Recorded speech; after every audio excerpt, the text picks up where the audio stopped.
shall discuss in detail about the nitrogen assimilation, right? Assimilation of nitrogen. And we know that nitrogen will be taken up by the plant either in the form of nitrate or in the form of ammonical, right?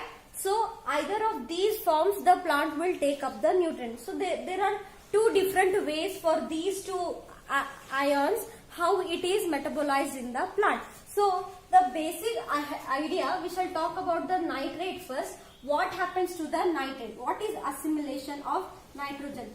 Nitrate is taken up by the roots and it will be reduced to nitrite. After reduction to the nitrite, it will reduce to ammonia and then it will form glutamic acid or amino acid. This is the basic process of the reduction of the nitrogen. Nitrate, this is nitrate,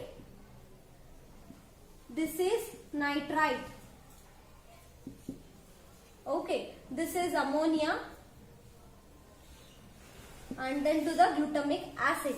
From conversion from nitrate to nitrite, it will be catalyzed by nitrate reductase. And from nitrite to ammonia, it will be catalyzed by nitrite reductase. Okay, now first we shall talk about only this process. What happens here? When nitrate is taken up by the plant, it has to be converted to nitrite and this will take place in cytoplasm. Cytoplasm of the leaf, and nitrate reductase is the one which will be catalyzing this reaction. The component of the nitrate reductase is molybdenum. If molybdenum is absent or deficient, definitely the nitrate will be accumulated in the plant. If it is accumulated, then it will lead to the nitrogen deficiency in the plant. So that is the connection. Nitrate reductase, the component is molybdenum. If deficiency of the molybdenum is there, the nitrate accumulation will be there in the plant, and because of the accumulation of the nitrate, there will be no reduction of this. Because of this, the deficiency of the nitrogen in the leaf occurs. So this is the basic idea behind this. I hope you are clear with this. And now next we shall talk about the next step. Here nitrite to ammonia, it is taking place. This conversion occurs in chloroplast.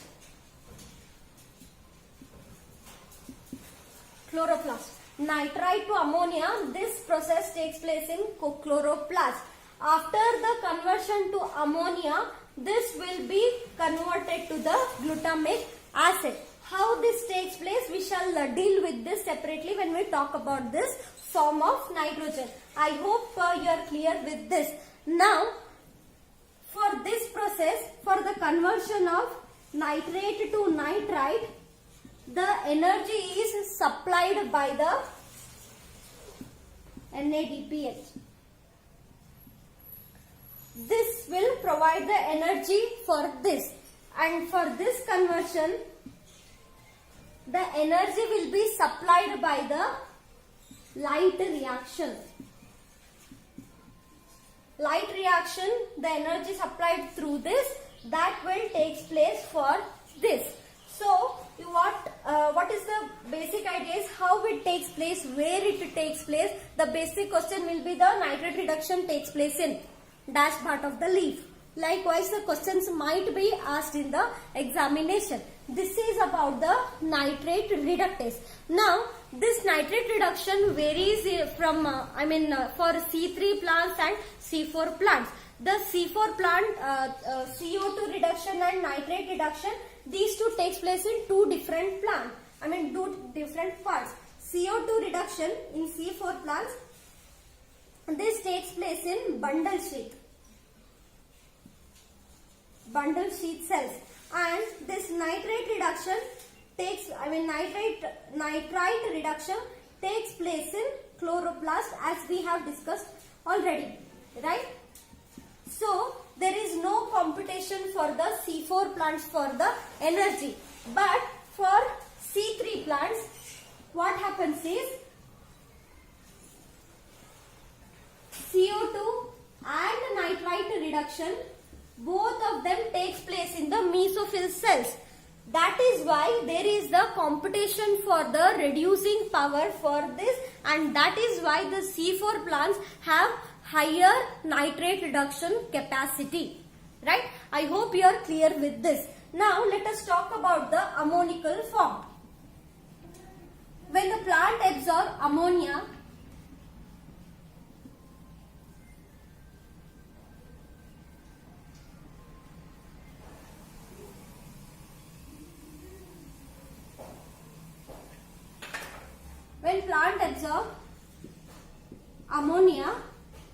this will be converted to glutamine. As I have already told you in the absorption part, that when nitrate is absorbed by the root, some of the nitrate will be reduced to ammonia in the root and then to the glutamine, right? So this takes place in root cells, and then it reaches the leaf. This glutamine combines with alpha ketoglutaric acid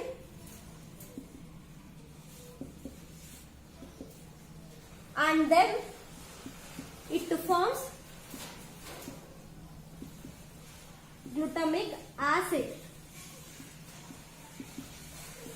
Then this will be used for the metabolism of the plant. This is the basic process of the ammonical type of conversion. Some of this will take place in the root and some will take place in the leaves as well. This is about the assimilation of the nitrogen. Now we shall talk about the assimilation of phosphorus.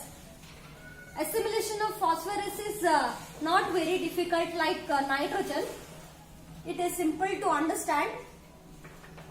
Assimilation of phosphorus, what happens is when plant absorbs phosphate ion from the root, by the root, some of the phosphate will reach to the leaves and then it will reduce, and some will remain in the roots. This phosphate which remains in the root, that will be assimilated through oxidative phosphorylation, and the one phosphate which is reaching the leaves, that is converted in the chloroplast by photosynthetic phosphorylation.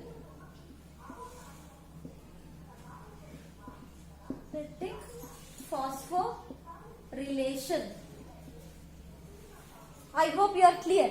After this conversion, the final product of assimilation will be ATP. Since this is the energy currency for the plant, the phosphate ion which is taken up, that will be assimilated to the ATP, and this ATP will be used for the further processes. This is about the assimilation of the phosphorus. Next is, we shall talk about sulfur. How sulfur is assimilated. Now, since the ATP is produced, this ATP will be utilized by the sulfate ion. This will utilize the ATP. This sulfate will convert to sulfide. Okay, I'll just write like this. Sulfate to sulfide. And then to sulfide.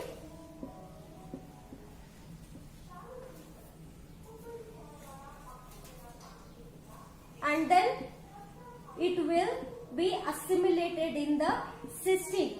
This is the amino acid which is containing sulfur acids compound, right? Sulfate, then it forms a sulfide, then sulfide, then it will be assimilated into the cysteine. Cysteine is the one whose compound is the sulfur. Now for conversion from sulfide to sulfide, this here ferredoxin is involved, right? Amino acids containing sulfur are, one is cysteine, one is cysteine, and one is methionine. These three are the amino acids which contain sulfur as its compound. This is about the anion assimilation. Now what about the assimilation of the cations like potash, calcium and manganese, magnesium, right? These will be assimilated in the plant by forming a coordinated bond or a loose bond with the molecules in the soil, and then it will reach to the plant. The complication is not much when compared to the anions. So this is about the assimilation of the nutrient. I think this is clear. If not, please let me know. I will be very happy to solve your problems.